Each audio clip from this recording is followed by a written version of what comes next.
Housekeeping? Housekeeping? May I fluff your pillow? Although I am a member of the Church of Satan, I do not speak for the Church of Satan. Good evening, everyone. How's it going? This is your host, Grendal Deathhawk. Thanks so much for tuning in to episode 7. What are we talking about on this installation of the Undertaking Satan podcast? Well, we're going to be dealing with some housekeeping, answering questions, and talking about things that just seem to be coming up over and over again. We're also going to talk about mutual admiration, its place on this show, and its place with the Church of Satan at large, and maybe even unveil a new segment. Roll that intro.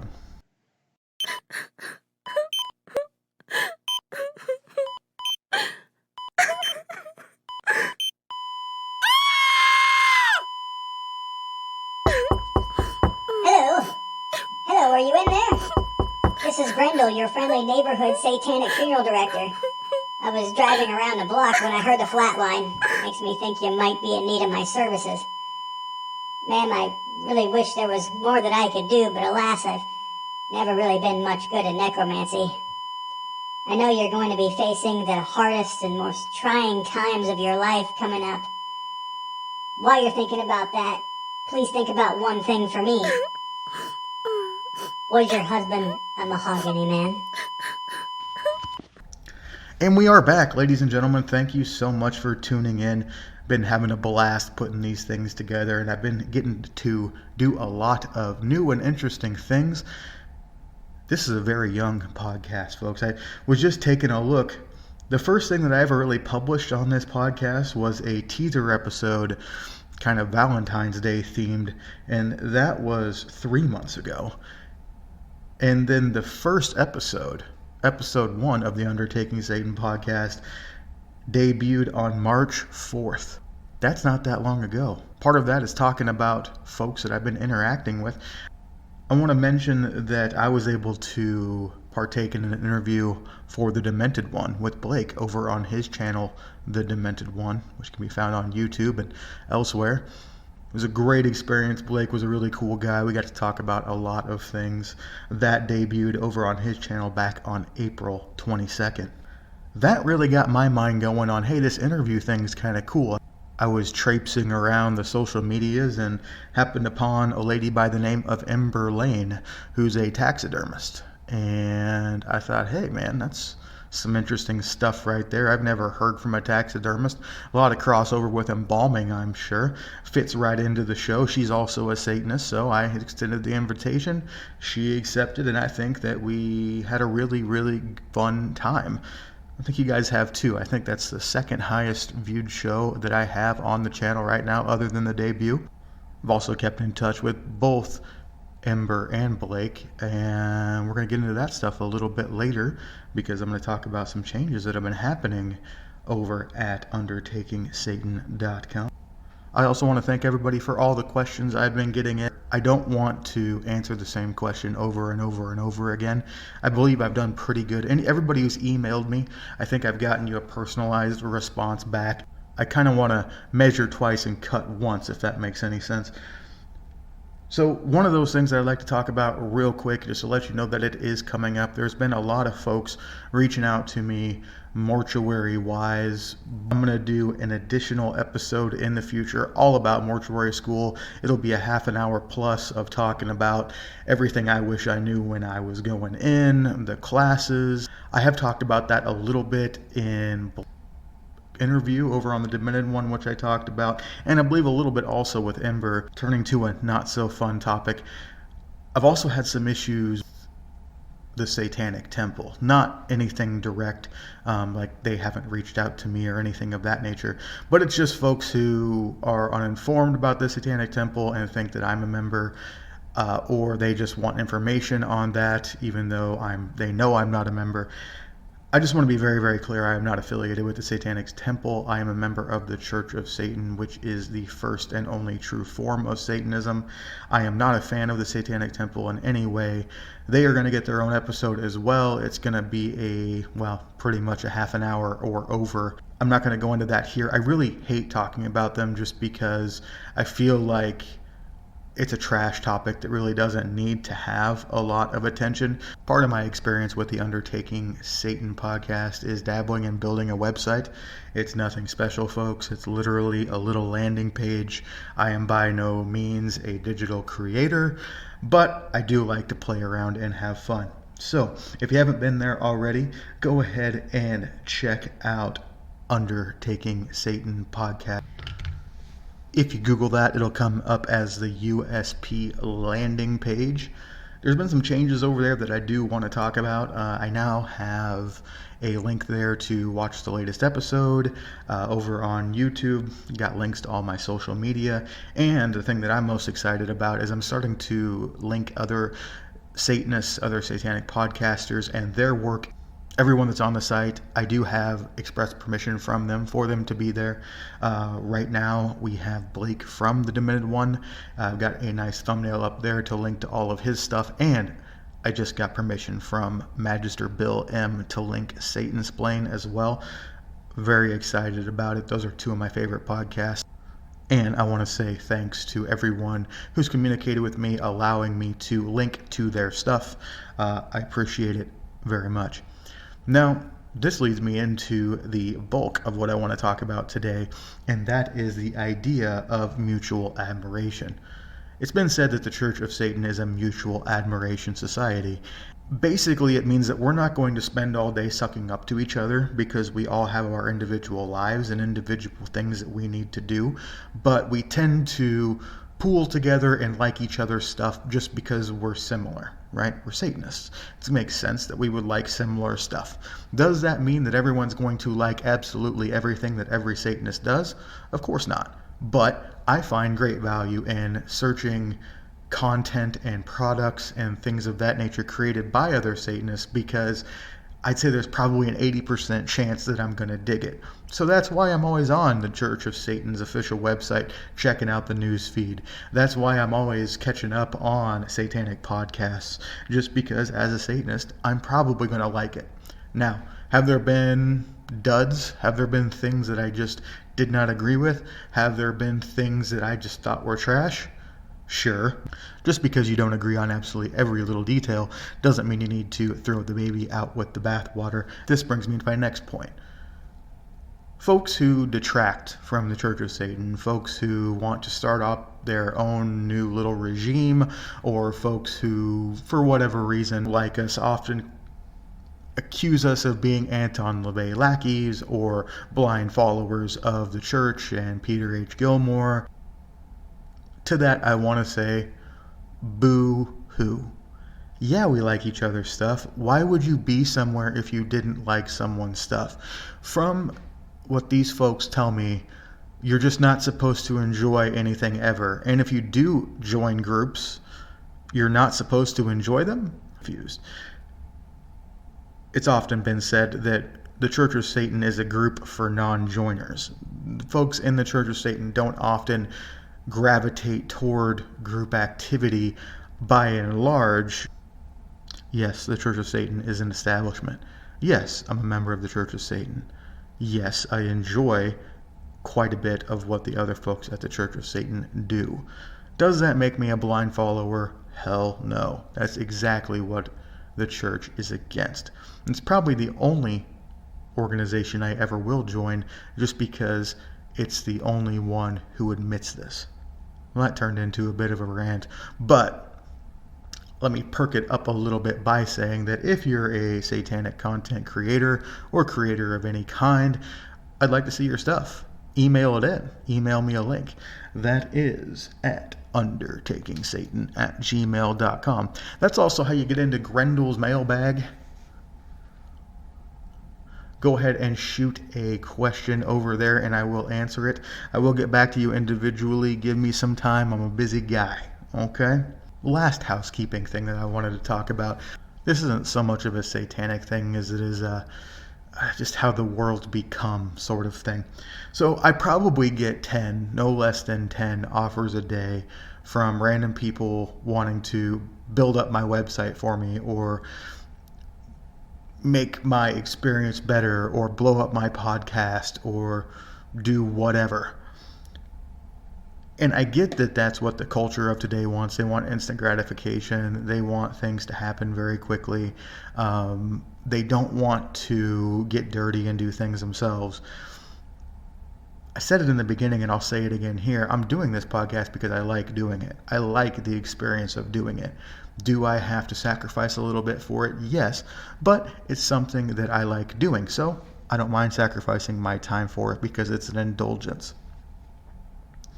I don't understand the concept of like someone being like getting into a new hobby. Like let's just say it's model car building and then buying the model car and then playing with it for 5 minutes, getting pissed off, and then hiring someone to build the car for them and then calling themselves a model car builder.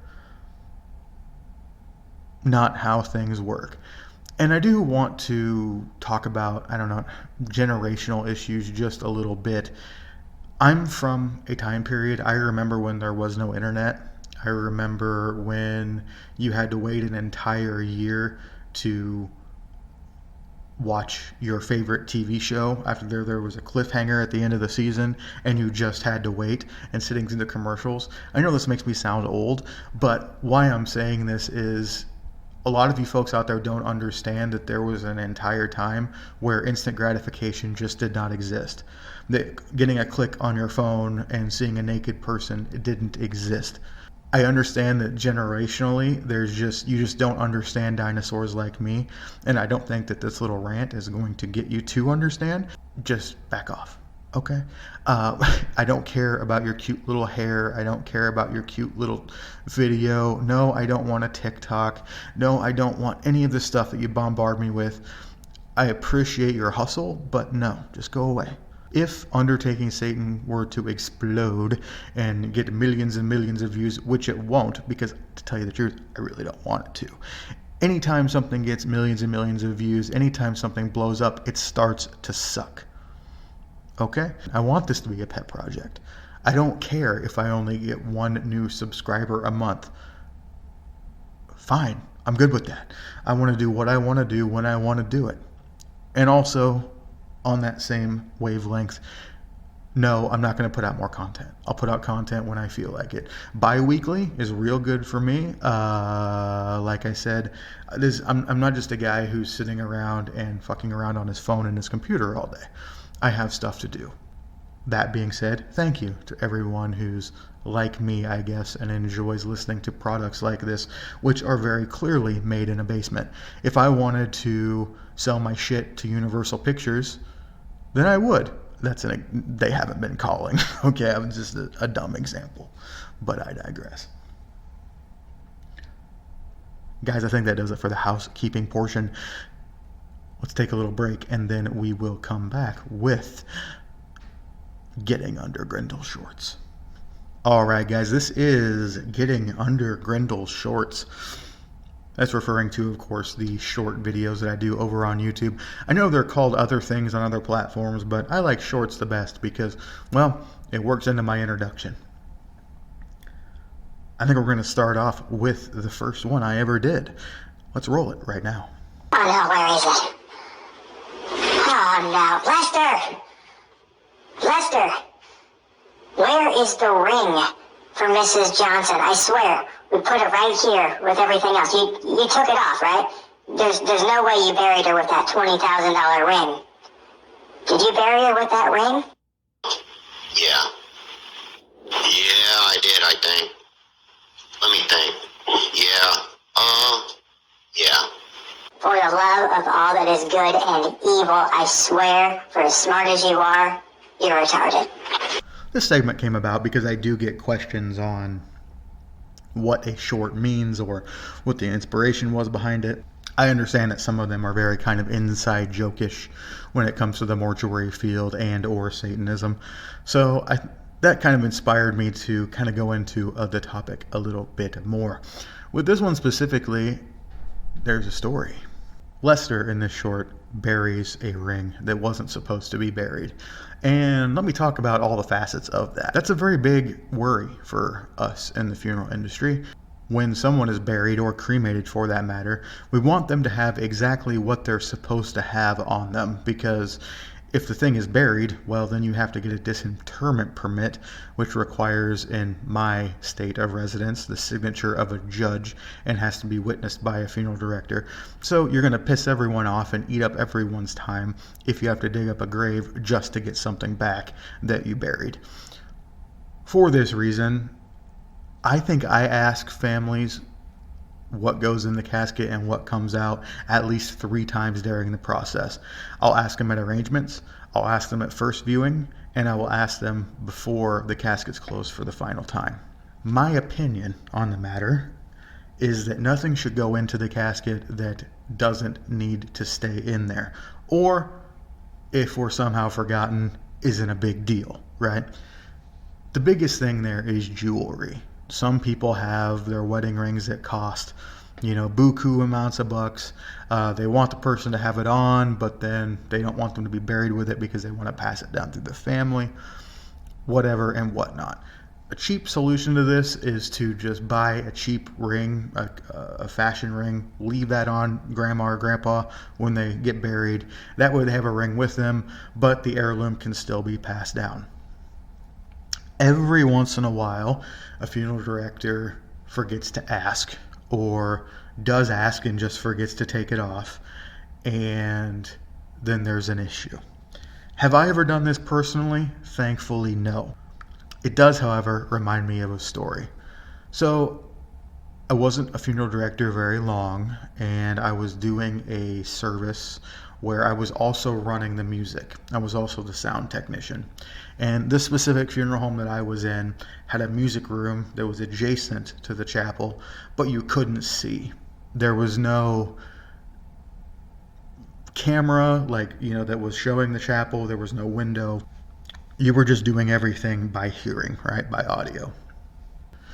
So I'm back there making sure that the music gets cued on time, that sort of stuff, and I'm hearing someone go up to the podium. There was a time of sharing. The minister had opened it up to the family or anyone else who came up and wanted to share a story.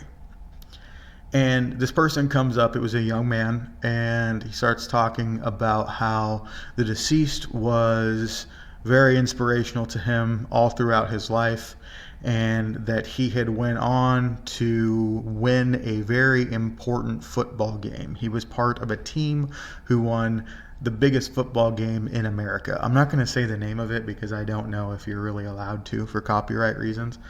But it's the big game we all know about in America where you get a ring if you win. And those rings, I don't know how much they're worth a piece. That would have been really smart to Google before I started doing this show. But it's a lot. It's gold and diamonds and yeah. So this guy is talking about how much the deceased meant to him, how this really wasn't their ring, this was the deceased's ring, because without the deceased, they never would have been able to earn it. So I'm thinking that this person is going to put that ring in there. And I'm freaking out, right? Because the company I worked for at the time had a rule that we would not even attempt to bury anything over $5,000 in value. That was just the company's policy. And if that happened, I would have gotten in trouble. But I didn't want to disappoint the family or disappoint this gentleman who was going to put this ring into the casket. It is a very nice gesture, obviously. But yeah, I was just kind of freaking out and just sort of pacing back and forth in the sound booth, trying to figure out how I was going to get out of this situation. Luckily, the individual did not put the ring in the casket. It just sounded like they were going to, so I was saved there. But that's kind of how the short came about, the idea of Lester forgetting to remove a ring and getting in trouble for doing so. And yes, the funeral home can be sued for that. I've heard of situations where the family refuses to disinter the body just because they don't want to or because of a religious custom or whatever, and they instead go after the funeral home for the cost of the item and for pain and suffering, which I really can't blame them for. I wouldn't want to dig up my loved one either. So yeah, moral of the story, if you ever become a funeral director, make sure you know what's in that casket, folks. All right, that is going to do it for this one. Again, this is Grendal Deathhawk with Undertaking Satan. We'll see you again in 2 weeks with episode 8. Have a good one. Bye now.